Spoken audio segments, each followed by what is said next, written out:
बिस्मिल्लाहिर्रहमानिर्रहीम। अस्सलाम वालेकुम स्टूडेंट्स, आज हम अपने चैप्टर नंबर 8 वेव्स के जिस टॉपिक को डिस्कस करने जा रहे हैं वो है बेसिकली डॉपलर्स इफ़ेक्ट। ठीक है, और हम अपने डॉपलर्स इफ़ेक्ट के जिस टॉपिक को डिस्कस करेंगे आज वो है listener and source both are moving. ठीक है, सोर्स और लिसनर हमारे मूविंग है और इस दौरान हम अपने डॉपलर्स इफ़ेक्ट को स्टडी करेंगे और इसकी डेरिवेशन ड्राइव करेंगे। नाउ स्टूडेंट्स, अब हम अपने डॉपलर्स इफ़ेक्ट को डिफ़ाइन करते हैं ज़रा।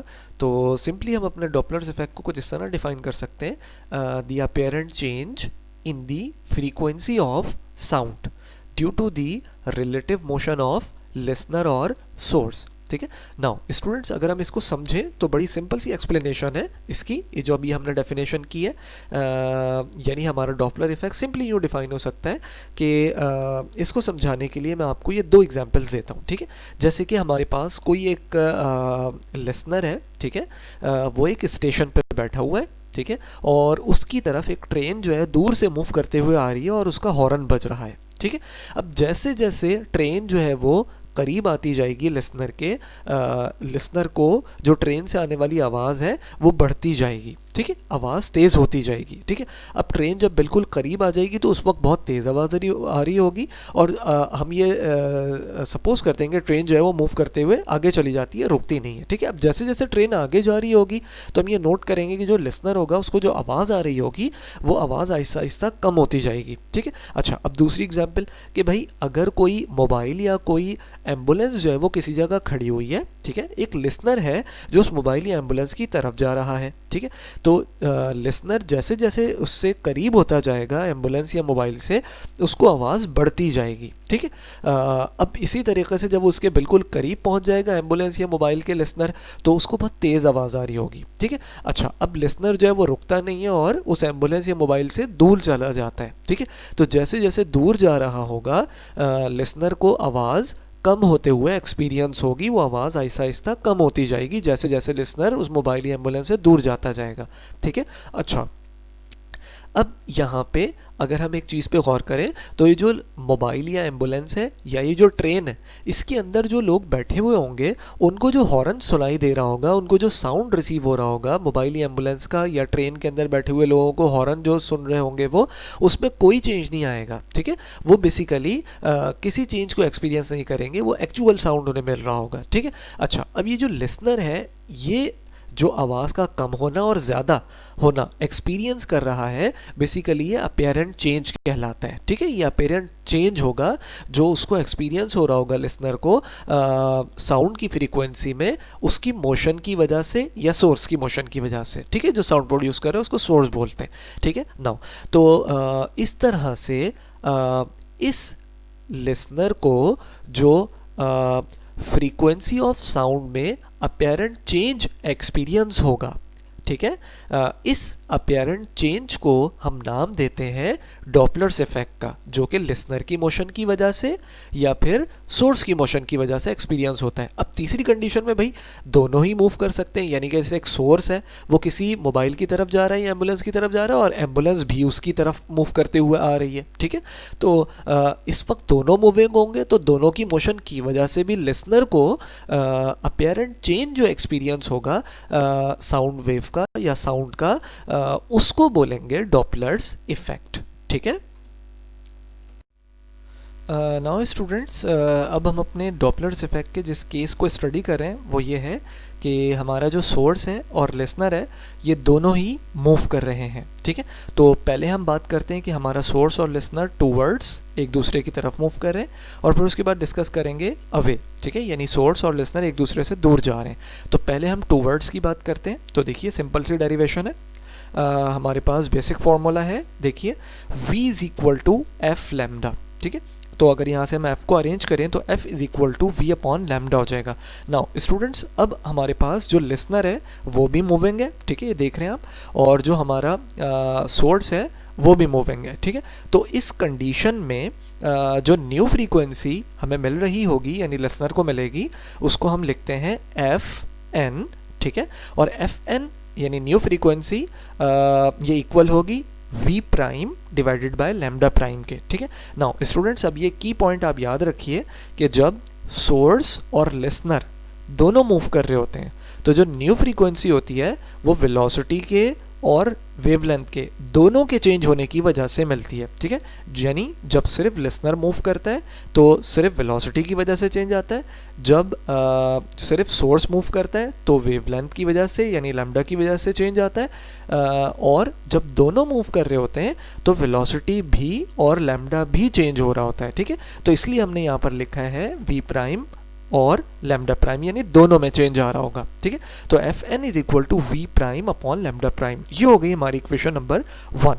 नाउ तो अब स्टूडेंट्स हम पहले वी प्राइम को फाइंड कर लेते हैं कि हम सॉरी लैम्डा प्राइम को फाइंड कर लेते हैं कि लैम्डा प्राइम क्या है। तो देखिए लैम्डा प्राइम अगर हम लिखें तो हमारे पास लैम्डा प्राइम आएगा, lambda prime is equal to lambda minus lambda S, ठीक है। अच्छा अब स्टूडेंट्स यहाँ पर देखिए ये हमें मालूम है और यहाँ नज़र भी आ रहा है हमें इस एनिमेशन में कि जो सोर्स है हमारा जब वो लिसनर के टूवर्ड्स होता है, ठीक है, तो आप ये वेवलेंथ देख रहे हैं, ये वेवलेंथ बेसिकली सोर्स जो लिसनर की तरफ आ रहा है तो ये वेवलेंथ श्रिंक हो रही है, वेवलेंथ कम होती जा रही है, ठीक है।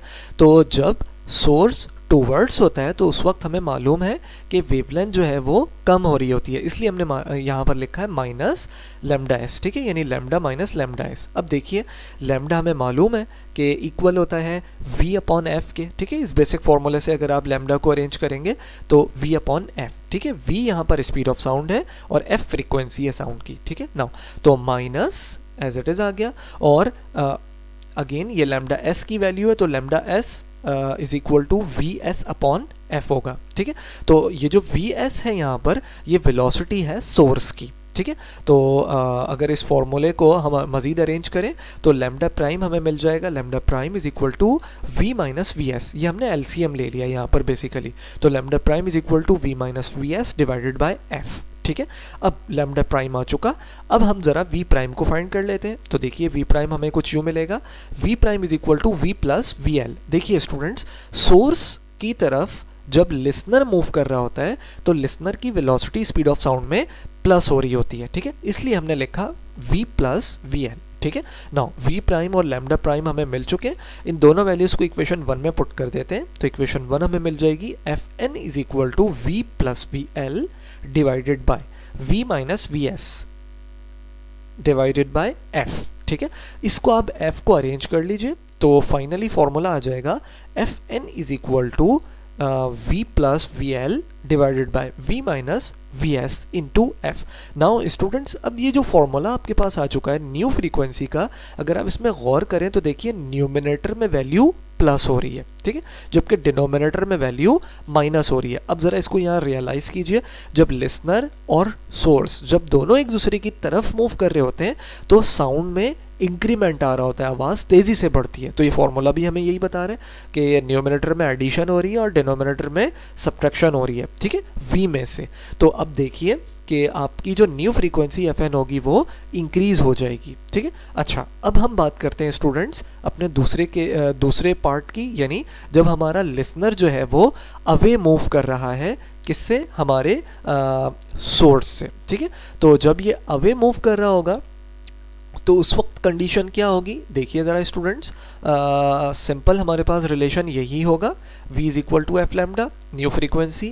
अगर हम इसके लिए लिखना चाहें जो कि basic formula f is equal to V upon lambda, इससे न्यू फ्रीक्वेंसी लिखते हैं हम, तो हमें वैल्यू मिलेगी F N is equal to V prime divided by lambda prime, ठीक है। अब देखिए ये इस सेकंड कंडीशन में यानी अवे की कंडीशन में अगेन लिसनर भी मूवेंगे सोर्स भी मूवेंगे, तो जो न्यू फ्रीक्वेंसी होगी वो वेलोसिटी और वेवलेंथ दोनों की चेंज होने की वजह से आएगी।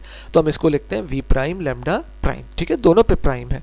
नाउ ये सेकंड इक्वेशन है हमारे पास, ठीक है। अच्छा अब इसके अंदर लैम्डा प्राइम की वैल्यू को पुट कर देते हैं, ठीक है। तो लैम्डा प्राइम हमें मालूम है क्योंकि टूवर्ड्स के केस में वेवलेंथ जो है आप यहाँ देख रहे हैं, डिस्कस किया अभी हमने कि डिक्रीज हो रही होती है, तो जो अवे होगा उसमें वेवलेंथ प्लस हो रही होगी, ठीक है। तो देखिए lambda prime is equal to lambda plus lambda S, ठीक है, दोनों में एडिशन, इसमें एडिशन है, ठीक है।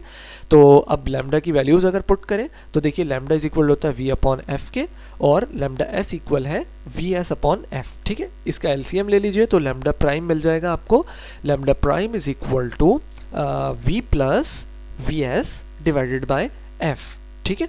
अच्छा, अब वी प्राइम फाइंड कर लीजिए। देखिए हमारे पास वी प्राइम आ जाएगा, V prime is equal to V minus V L. Now students, जब लिसनर जो है अवे मूव कर रहा होता है तो माइनस आता है, ठीक है। तो इसलिए हमने यहाँ माइनस मेंशन किया, माइनस लिखा, तो दोनों की वैल्यूज़ यानी लैम्डा प्राइम और वी प्राइम की वैल्यूज़ हमें मिल चुकी हैं।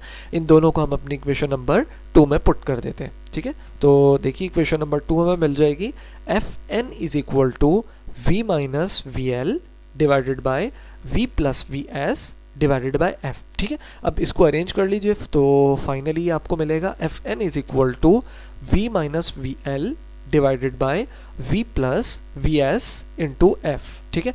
स्टूडेंट्स, अब ये जो आपके पास वैल्यू आ गई है, अगर इस फॉर्मूले से आप देखें तो देखिए इसमें न्यूमिनेटर में वैल्यू डिक्रीज हो रही है, यानी v में से माइनस हो रहा है, और डिनोमिनेटर में इंक्रीज हो रही है वैल्यू, ठीक है। तो इसका मतलब ये हुआ कि आपकी जो न्यू फ्रीक्वेंसी होगी वो कम हो जाएगी, डिक्रीज हो जाएगी, ठीक है। इसका मतलब कि जब सोर्स जो है वो सोर्स और लिसनर दोनों एक दूसरे से दूर जा रहे होते हैं तो आवाज़ में कमी आ रही होती है, ठीक है। तो फ्रीक्वेंसी कम हो रही होती है। इस फॉर्मूले से भी हमें यही नज़र आ रहा है कि न्यूमिनेटर में वैल्यू डिक्रीज हो रही है और डिनोमिनेटर में वैल्यू इंक्रीज हो रही है, तो न्यू फ्रीक्वेंसी डिक्रीज हो जाएगी। Thank you so much students, have a good day.